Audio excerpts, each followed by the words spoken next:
भैया बहनों, आज हम लोग रेखीय संवेग सर्वेक्षण के सिद्धांत के बारे में अध्ययन करेंगे। तो रेखीय संवेग सर्वेक्षण का सिद्धांत है क्या? तो यदि दो या दो से अधिक पिंडों का कोई निकाय है तो उस निकाय पर बाह्य बल आरोपित ना हो तो उस स्थिति में उस निकाय का कुल रेखीय संवेग नियत रहता है। अर्थात यदि उनके बीच कोई अन्योन्य क्रिया हो रहा है या टक्कर हो रही है तो टक्कर से पहले कुल रेखीय संवेग बराबर टक्कर के बाद कुल रेखीय संवेग। तो आज हम लोग इसको जरा प्रूव कर लें कि रेखीय संवेग संरक्षित होता है, अर्थात टक्कर से पहले जो कुल रेखीय संवेग है वह टक्कर के बाद उतना ही है। तो चलिए मान लेते हैं कि एक पिंड है जिसका द्रव्यमान m1 है और वह u1 वेग से गतिमान है, और एक दूसरा पिंड है जिसका द्रव्यमान m2 है और वह u2 वेग से गतिमान है।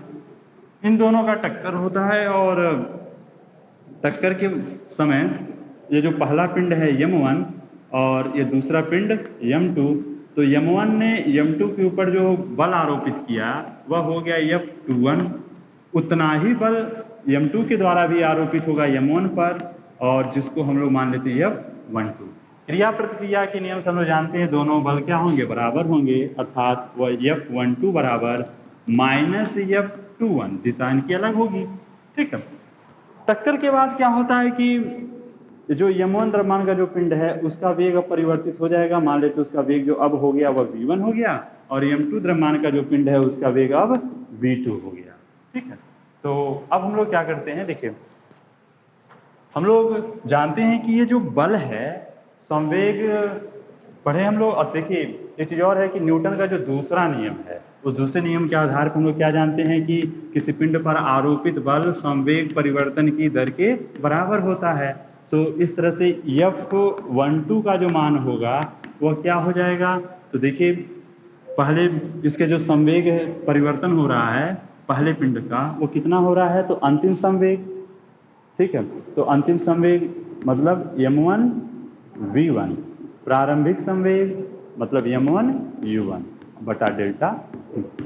इसी तरह से F21 दूसरे पिंड पर लगने वाला जो बल है, तो दूसरे पिंड के संवेग में परिवर्तन बटे समय अंतराल। तो दूसरे पिंड के संवेग में परिवर्तन मतलब अंतिम संवेग माइनस प्रारंभिक, तो अंतिम संवेग मतलब m2 v2 और प्रारंभिक m2 u1 अपान डेल्टा t। इसी को हम लोग लाकर इसमें भर देते हैं तो देखिए क्या हो जाता है। यहाँ पे देखिए सदिश रूप में लेना है तो हम लोग यहाँ पर इसको सदिश रूप में ले लेंगे। ठीक है। तो इसका मान यहाँ रखते हैं तो देखिए क्या हो जाता है, m1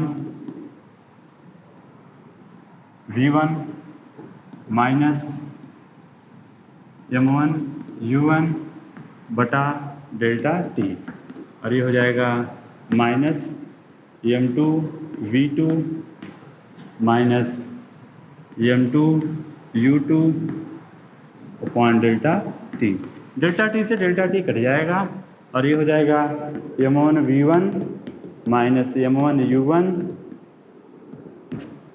बराबर माइनस, देखिए इस माइनस से चिन्ह बदल जाएंगे, तो m2 v2 plus m2 u2। अब यहाँ पर v को एक तरफ और u को एक तरफ कर लेते हैं तो हो जाएगा m1 v1 plus m2 v2।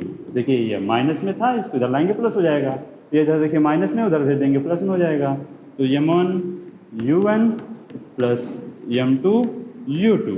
अब देखिए यह क्या हो गया, तो m1 v1 मतलब पहले पिंड का अंतिम संवेग m2 v2, दूसरे पिंड का अंतिम संवेग टक्कर के बाद संवेग m1 u1, टक्कर से पूर्व पहले पिंड का संवेग m2 u2, टक्कर से पूर्व दूसरे पिंड का संवेग। तो यहाँ पर टक्कर के बाद दोनों पिंडों को संवेगों का क्या है, योग है, और यह टक्कर के पूर्व, ये टक्कर के बाद का, और ये टक्कर के पहले का है।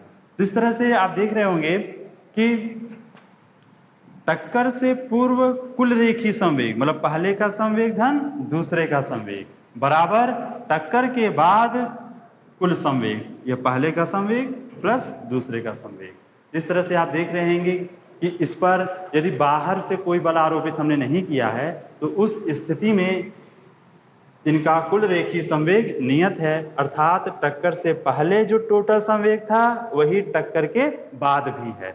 इस तरह से हम लोग न्यूटन के तीसरे नियम से संवेग संरक्षण के सिद्धांत को प्रूफ कर लिए।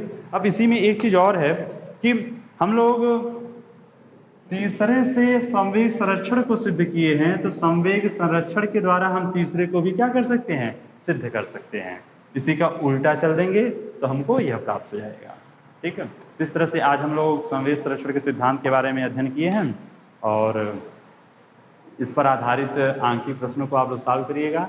ध्यान देंगे कि इसका उपयोग कहाँ कहाँ होता है। तो जैसे अगर हमारे पास ऐसे प्रश्न आते हैं कि बंदूक से कोई गोली छूटी है, तो उस स्थिति में आप देखेंगे कि बंदूक पीछे की ओर उस पर धक्का लग रहा है, या कहा जाए कि बंदूक इतने वेग से पीछे की ओर गया, तो ऐसे प्रश्नों में इसका उपयोग होगा कि क्रिया से पूर्व कुल रेखीय संवेग बराबर क्रिया के बाद कुल रेखीय संवेग, या संवेग परिवर्तन बराबर 0, इसको हम लोग अप्लाई कर लेते हैं।